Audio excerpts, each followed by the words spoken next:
Hi, welcome to my channel. My name is Jessica, and today we are going to be diving into a deeper look into crime. This video is for educational purposes only. I am not an expert. I have just researched the topic and pulled information together to make this video. I would also like to add a content warning here. We are going to be talking about poisons, obviously because of the title, but we will also be talking about specific substances at some point, and I will make sure to add another warning there just so you know. Oh, also, don't try this at home. Like, really, don't. Poisons, substances, it's all dangerous. So let's not do that. But without further ado, let's jump into this video. Have you ever wondered where poisons came from? Or have you even looked at the ingredient lists on the back of boxes from the grocery store? What if I told you that there was cyanide in some of the foods that you eat? Oh, poison in Botox injections? Well, before we get into those specifics, let's start at the beginning. What is a poison? From poison.org, they define poison as any substance that could cause harm to the body. Poisons come in all shapes, sizes, and forms. Poisoning can be intentional or unintentional, and the exposure to certain poisons can be either acute or chronic. Almost anything can be toxic or poisonous when used improperly, and toxicity is the level that the substance has to cause harm on the body. So that means that any substance that enters the body, either through consumption, inhalation, injection, or absorption, has a certain level of toxicity. Poisons have been dated back to 4500 BC, back when humans would dip their arrows into poison so that way it would kill their prey faster. Then over time, people of course always have to mess something up, so they ended up being used for homicidal reasons, which is pretty much what we know poisons as are nowadays. Soon after, though, antidotes came into the mix. Based on the symptoms that people usually had and the known poisons that were usually used, scientists were able to put together antidotes. And I mean, this was like back in the day before science was really super well known and documented. So this is where the term medicine man or witch doctor really came into play. Professional poisoners were a thing back then too. Professional poisoners would test the potency of their mixtures of either a poison or an antidote on animals, slaves, and convicts. Greeks were known to taint the water of their enemies, and ancient Romans would throw clay pots full of venomous snakes and scorpions at their enemies. Greeks and Romans were also known to serve the meat of larks, which are birds, and it's believed that they've consumed so much hemlock that their skin and meat were actually poisonous. In Shakespeare's Macbeth, the witches were known to make potions out of some interesting sounding ingredients, like new eyes, dog tongue, and wolf teeth. But these names weren't meant to be taken literal. These were common names at the time for poisonous plants. Tooth of wolf is the highly toxic monk's hood. Tongue of dog is the carcinogenic hound's tongue. They also use commonly known poisons such as yew bark, nightshade, and hemlock. The potion was loaded with aphrodisiacs, neurotoxins, anesthetics, and psychoactive compounds. But hey, at least there were aphrodisiacs in it. It's believed that the witches didn't actually drink the potion, but that they inhaled it to get themselves in a powerful trance. Today, though, poisons are used for way more things than just harming people.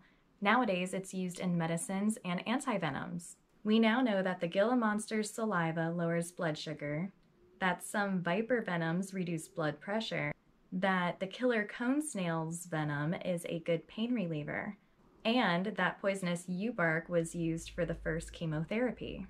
There's no doubt that poisons are dangerous, but when synthesized properly to the point to where they could extract certain compounds from the poison, we can use it in amazing ways. There are some people that have been known to microdose specific substances so that way it could activate their immune system. When the immune system is exposed to small amounts of certain toxins, not all toxins, it lowers the immune response, and it allows so that way if you're going to have a higher exposure, your immune system won't react as drastically. An example is Bill Hast, who would regularly inject himself with small amounts of snake venom to increase his immunity. This is very dangerous though, so don't do that. Another reason why you don't want to do that, other than it just being a stupid thing, is that there are certain poisons that actually accumulate within your body and never go away, such as lead or mercury. So definitely no microdosing, because prolonged exposure to different substances is usually lethal. All right, so let's talk about some of the food we eat. Cyanide is more than likely in some of the food you eat, either that or a cyanide-producing compound. 6 out of the 10 of the world's largest leading crops contain varying amounts of cyanide. Yeah, that's right, I said cyanide in food crops. So these are the most common ones: paddy rice, wheat, sugar, soybeans, cassava, corn, lima beans, almonds, barley, and many seeds and pits of fruits. But that's not it. There's small amounts of nicotine in a lot of the vegetables we eat too. Some of them include tomatoes, peppers, cauliflower, and eggplant. Against popular belief, nicotine is actually good for you in small amounts. It's actually known to lower the risk of Parkinson's disease. And I'm sure this one isn't much of a surprise, but if you eat pufferfish that isn't properly prepared, then you can actually slip into a coma after 4 to 20 hours of consuming it. And that would really mess up your day. Poisons are categorized by the system in your body that they target, where that poison came from, and the LD50 scale. The LD50 scale measures the amount of a specific poison and how much is needed to kill 50% of the population. The most lethal substance that we know of is a neurotoxin called botulinum, which is produced by bacteria. It attacks the neurosystem and causes paralysis, which leads to a slow and painful death. When inhaled, the LD50 is only 1 to 3 nanograms per 2.2 pounds of body weight. So this means that if a person weighs 150 pounds, all that's needed is 64 to 204 nanograms to be lethal, which is way less than 1 gram. Like, that is just such a minute amount. It's insane. And here's the interesting part. Botulinum is actually used in super tiny amounts in something that people get today. Do you know where? Do ya? Well, I'm gonna tell ya. Botulinum is actually used in, drumroll, Botox. Yep, that's right. Botox is used to actually help treat several conditions, including loss of bladder control, cross eyes, and of course, wrinkles. So next time you're going out to get your Botox, try not to think about how much is needed to be inhaled to be lethal. This is a prime example that shows that just about any substance can be helpful or harmful based on the amount that's used, how it's administered, and if it's been synthesized properly. Now let's talk about chloroform. Yes, the substance that we see in movies all the time where they pour it on a cloth and then hold it over someone's face and they just pass out. Well, that's not quite how it works in real life. Chloroform is a colorless liquid that evaporates pretty quickly, kind of similar to rubbing alcohol. It's commonly used in refrigerants, and you don't even need a license to buy it. But you can't just go buy it on Amazon and use it on someone and expect them to turn into a limp noodle. It takes low and continuous doses to knock someone out. In low doses, it depresses the central nervous system, which still allows the person's brain to control their lungs and heart. But if too much is used, then it could actually kill the person.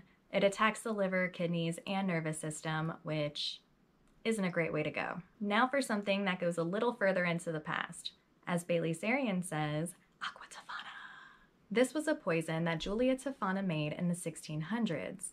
Mostly, women purchased Aqua Tofana to unalive their abusive husbands. It's believed to be a mixture of lead, arsenic, and belladonna, which is a berry juice. At the time, all of these things were commonly used in beauty products, and that's exactly what Julia Tofana did. She disguised her potions as makeup products. This was perfect to not make it look suspicious. Originally, she started with powder products and then quickly turned to liquid products. The liquid was colorless, odorless, and tasteless, and it worked slow, which helped so that way people believed that their husbands were just dying of natural causes. Aqua Tofana is believed to have killed 600 men. And for Juliana, it was a very successful business. She was doing it to help the women in her community. But I mean, murder, it isn't great. Eventually, someone told the authorities, and Juliana, her daughter, and 3 employees were executed in 1659. If you think that Aqua Tofana sounds super interesting and you want to learn more about it, I linked Bailey Sarian's video in the description box below. She gives amazing details and goes into the full story behind it. So go watch that. While we're in the 17th century, I would also like to talk about Mad Hatter syndrome, otherwise known as Erethism. Many of us know about the Mad Hatter in Alice in Wonderland, and it's believed that he was so crazy because of mercury poisoning. Well, this is actually based on real men that went through this in the hat making industry. In the 1600s, felt hats blew up in France, and soon it traveled to other countries as well. Well, the felt was made from camel hair, and they learned that to speed up the process of felting, it worked really well with camel urine. So anyway, I don't think that camel urine was that easy to come by, especially in the large amounts that they needed. So the men started using their own urine. But the story gets even weirder. Well, this one man was making noticeably better hats, and he was actually given a mercury treatment for syphilis. Eventually, the use of mercury became a norm in the hat making industry for these men. But of course, we know now that mercury just builds up in your body. They didn't know that then, and it started an epidemic. By the 1900s, these symptoms were awful. And for the men that didn't get killed by the mercury poisoning, I mean, it was bad. As the mercury was accumulating in their tissues, they began to experience massive mood swings, drooling, muscle weakness, tremors, talking to themselves, distorted vision, and severe paranoia. On December 1st, 1941, the U.S. banned the use of mercury in the felt hat-making industry. Since poison is defined as any substance that can cause harm or death on the body, let's switch lanes over to radiation. Radiation is a whole nother category in and of itself. It's not categorized like poisons are. Radiation is the flow of energy through space or matter in the form of particles, like alpha and beta particles, or electromagnetic waves like X-ray, gamma rays, and UV light. Radiation is either ionizing or non-ionizing based on how it interacts with matter. There is way more on this topic, but I'm just going to scratch the surface for the purposes of this video. Radiation causes so much damage because it makes the atoms unstable and causes the nuclei to emit energy. Non-ionizing radiation just passes through matter. It doesn't have enough energy to break molecular bonds or take away an electron. This makes it less dangerous than ionizing radiation because ionizing radiation deposits into the matter by breaking molecular bonds and taking away electrons, causing them to be unstable.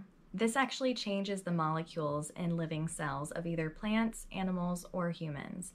And it's really scary. This radiation targets rapidly dividing cells, like red blood cells in the bone marrow, the cell lining in the gastrointestinal tract, cells in the lower layer of the skin, and hair follicles. This comes with a ton of side effects, including a lower level of red blood cells, nausea, vomiting, diarrhea, a hard time digesting, skin burns, hair loss, and DNA mutations. There are some positive things to have come from radiation, including chemotherapy, sterilizing hospital equipment, and smoke detectors. High amounts of radiation, though, does cause death by either shutting down organs, internal bleeding, or severe infection. This is super rare, though, especially nowadays, so please don't worry when you hop in an X-ray. So for the end of the video, I want to do an informative poison rapid round.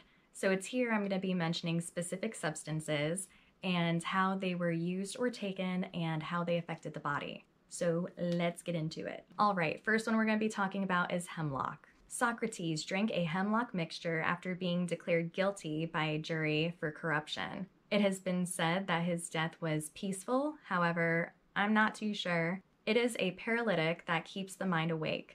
So as the body is going numb, the individual is aware of exactly what's happening. Reports say that the feeling in his legs went away, then numbness through most of his body, and eventually death due to the shutdown of his respiratory system. Thus, the cause of death is due to asphyxiation. On the other side of things, doctors in the 20th century would prescribe small amounts of hemlock to ease swelling and calm seizures and muscle spasms. This is what is believed to have killed the Roman Emperor Claudius. It is said that his wife poisoned a plate of mushrooms with aconite, Some accounts also say that it could have been just poison mushrooms and they were unaware. However, the symptoms of aconite start with vomiting and diarrhea, and then it causes an irregular heartbeat until death. Again, an awful death. But on the other side of things, aconite was used in the 19th century to treat head colds. All right, number 3, mandrake. Mandrake is an interesting plant. It's a plant that can both heal and harm. It was commonly made into amulets to carry for infertility and good luck. In the 1st century, and for a while after that, it was used as a sedative and anesthetic in surgical procedures by chewing on mandrake root before surgery. Arabs back then would soak sponges in a juice of mandrake root and other plants and stick it up their patient's nose so they could fall asleep before surgery. Other than its narcotic and anesthetic properties, it was also used for arthritis, inflammation, fertility, and ulcers. Today, extracts from mandrake root is used to take off warts. The ripe plant of the mandrake root is edible, but the roots, leaves, stems, and seeds are not. Mandrake causes hallucinations, delusions, seizures, and a rapid heart rate that slowly trickles down to nothing. Now we're going to jump into cyanide, which we spoke about a little earlier. Cyanide was a super common poison used. It was fast-acting and relatively painless. It was commonly used by spies and the military on either the enemy or themselves if captured. It causes unconsciousness first, then convulsions, the inability to absorb oxygen, and death. When Hitler was going to be captured, him and his wife took a cyanide tablet before they pew-pewed themselves. The next one we're going to talk about is called strychnine. I've never heard of this one before, and it first became popular in China and India until it spread to Europe in the 1700s. It was used to poison birds and rats that they considered pests, but this made it easy for poisoners to get their hands on it. It caused extreme spasms, frothing of the mouth, and death due to asphyxiation caused by the muscles in the torso getting so tense that the individual couldn't breathe. All right, last one we're going to cover is arsenic. I'm pretty sure everyone has heard of this one. Arsenic was called the king of poisons for some time, which is actually interesting because it became the ladies' poison of choice. Women were the most common ones to use arsenic for both beauty and killing. It was tasteless, colorless, and odorless, with only a few grains needed to kill a man. Men did use it too, like an Arctic explorer, Charles Francis Hall, who was poisoned by his own men with arsenic. Arsenic poisoning can cause sweating, confusion, muscle cramps, stomach pain, and constricts the veins. Long-term effects of arsenic, if it doesn't kill the individual first, is usually heart disease and cancer. Now, if you or a loved one, or even someone you know, believes that they have been poisoned, it is important to call poison control or just go straight to the hospital. Poisoning is no joke, so here I'm going to put in the numbers. If you are outside of the United States, please make sure that you know the hotline for poison control, and if you don't, even just write it down, put it on the fridge or something. It could save a life. Well, that's all that I have for you guys today. Thank you so much for watching this video. I hope you all found it super interesting and informative. And if you have any other topic ideas that you would like me to cover, please leave suggestions in the comments down below. I'll be back next Saturday for another deeper look into crime video, and I hope you all have an amazing, wonderful day. Which is produced... About damn time. It's about damn time. Oh my God.